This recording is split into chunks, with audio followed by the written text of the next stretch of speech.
नमो नर्मदे माँ, नमो नर्मदे माँ, नमो नर्मदे माँ।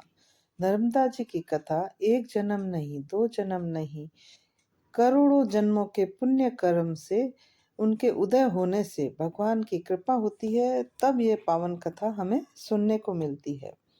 इस पावन कथा को सुनने से प्राणी मात्र के पाप संताप सब नष्ट हो जाते हैं। माँ नर्मदा जी की कथा बहुत ही विचित्र और पवित्र है। यह नर्मदा पुराण मार्कंडेय ऋषि ने युधिष्ठिर को सुनाई है, पर सबसे पहले यह कथा भोलेनाथ के मुखारबिंद से ही प्रकट हुई है। नर्मदा पुराण में एक मधुक तीज व्रत महात्म्य का वर्णन आता है और जलेश्वर तीर्थ, जिसे अमरकंटक कहते हैं, जहाँ से माँ नर्मदा का उद्गम होता है। पूर्व काल में एक बाणासुर नामक असुर हुआ, जिसने 1000 वर्ष तक तपस्या की और ब्रह्मा जी उस असुर से प्रसन्न हो गए और वर दे दिया। असुर ने 3 पुर मांगे, कहा कि ये पुर चलने वाले होने चाहिए, और ब्रह्मा जी ने उसे 3 चलने वाले पुर, उसमें एक लोहे का पुर था और दूसरा चांदी का और एक तीसरा सोने का पुर था। वो पुर पाकर वो दानव जो था, वो बहुत ही तीनों लोगों को पीड़ित करने लगा और अपने आप को वो भगवान समझने लगा। वो इन इच्छा से चलने वाले पुरों को कहीं भी गिरा देता, जिससे गायें मरने लगी और ब्राह्मण देवता सबको मारने लगा। वो अपने आप को ईश्वर ही समझने लग गया था। तब देवता सब मिलकर भगवान भोलेनाथ के पास गए और कहने लगे कि दानुओं के 3 पुर जहाँ पर भी गिरते हैं, देवता, ब्राह्मण, गौएं सब नष्ट हो जाते हैं। नदियाँ, गांव और देश सब राख के ढेर बन जाते हैं, और वो सोना, चांदी, मणि और सुंदर स्त्री आदि को बलपूर्वक खींच लेता है। और हे भोलेनाथ, देवगण अस्त्र शस्त्र से ये दिन या रात्रि में किसी से ये हम इसे मार नहीं सकते। अब आप ही इन पुरों को भस्म कीजिए। इनके पुर इतने विशाल और बहुत ही सुंदर पुर थे। एक पुर में लोहे से निर्मित घर थे और एक पुर में चांदी की इमारतें थी, और बाग, बगीचे, सरोवर बहुत ही रमणीक था। और एक सोने का पुर था, उसमें सब सोने के ही थे, घर सोने के और दुकानें सोने की, सारे चारों तरफ सोना सोना सोना ही था। ये पुर पाकर वो दानव तो अपने आप को भगवान ही समझने लग गया। हे भोलेनाथ, अब आप ही हमारी रक्षा कीजिए। भोलेनाथ ने कहा कि त्रिपुर को मारना आसान नहीं है, क्योंकि इसकी पत्नी बहुत ही सती है, पतिव्रता है, इसके कारण इसका नष्ट होना बहुत मुश्किल है। तब देवता बोले, प्रभु कुछ तो तोड़ होगा इसको मारने का, उसने बहुत ही तबाही मचा रखी है। तब भोलेनाथ ने कहा, इसका तोड़ नारद जी है। और भोलेनाथ ने नारद जी को बुलाया। तब नारद जी आए और नारद जी ने कहा, हे भोलेनाथ, हे सदाशिव, हे शंकर, हे रुद्र, आपने मुझे किस लिए याद किया? और नारद जी ने कहा कि आज मैं किसको कलह से जोड़ दूं। नारद जी को कलह प्रिय भी कहा जाता है, क्योंकि चाहे जो कहीं भी कलह करा सकते हैं। तो नारद जी ने कहा कि किसे आज कलह से जोड़ दूं, आप आज्ञा दे। तब भोलेनाथ ने कहा कि एक त्रिपुर नाम का असुर है, जिसने ब्रह्मा जी से वर पाकर 3 पुर प्राप्त कर लिए हैं, और अब वो दुराचारी सबको प्रताड़ित कर रहा है, क्योंकि इन पुरों को नष्ट नहीं किया जा सकता और उसे मार नहीं सकते हैं।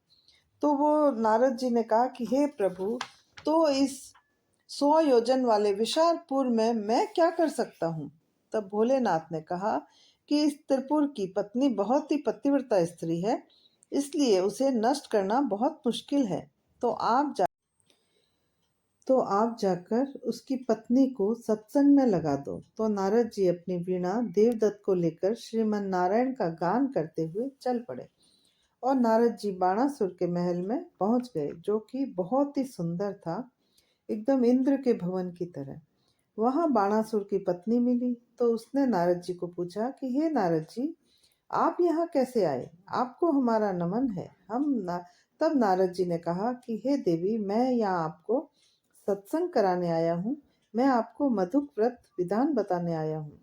तब कंचुकी ने और बाकी सब स्त्रियों ने नारद जी को प्रणाम किया, और नारद जी ने कहा कि आपको मधुक व्रत बताऊंगा। नारद जी ने कहा कि हे देवी, तीनों लोकों में भी तुम्हारे समान सुंदर और पतिव्रता शुभ आचरण वाली नारी नहीं है, जिसके प्रभाव से ही ये पुर हमेशा चक्र के समान घूमता रहता है।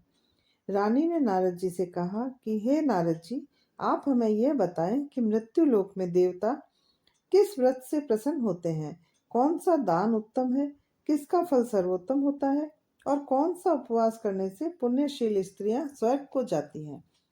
नारद जी ने कहा, हे महारानी, तुमने बहुत ही अच्छा प्रश्न पूछा है, जिसे सुनकर सभी स्त्रियों के धर्म में वृद्धि होती है। उपवास और दान से पति और पुत्र के वंश की वृद्धि होती है। दान में देने वाली वस्तुएं तिल, गाय, सोना, चांदी, जल, भूमिदान, वस्त्र, गंध, धूप, पादुका, छत्र, पवित्र व्यंजन, सिर में लगाने का तेल, आसन, शैया, पलंग, गद्दे, तकिया, रजाई आदि इन वस्तुओं को जो सुपात्र ब्राह्मण को देते हैं, उन्हें कभी यम के दर्शन नहीं होते। और शहद, उड़द, घी, नमक, गुड़, औषधि, जल या पीने के पदार्थ, भूमि, जल का रस, गन्ने का रस, धान, चावल आदि सामग्री पति पत्नी को लाल कपड़े में बांधकर ललिता माँ की पूजा करके किसी सुयोग्य ब्राह्मण को देने चाहिए, तो इस लोक में और परलोक में सौभाग्य और सुख प्राप्त होता है। और यह मधुक वृक्ष यानी महुआ के वृक्ष के नीचे पूजा करके माँ ललिता की पूजा करो और उसे माँ से हाथ जोड़कर कहें कि हे माँ ललिते, जैसे आप शंकर से अलग नहीं होती हो, उसी प्रकार मुझे भी कभी पति और पुत्रों से कभी विछोह न सहन करना पड़े। इस व्रत से स्त्री सौभाग्यवती और पुत्रवती होती है। नारद जी ने जब बाण के रनिवास में यह कहा तो रानी कंचुकी और भी रानियां सब नारद जी से प्रभावित हो गई और सब रानियां और उस पुर को मोहित कर दिया नारद जी ने। हे युधिष्ठिर, तब सब अपने पति के बाण के प्रति आकृष्ट मन वाली होती हुई भी ब्रह्म ऋषि नारद से मोहित हो गई और विशेष आकृति वाली हो गई और कांति रहित हो गई।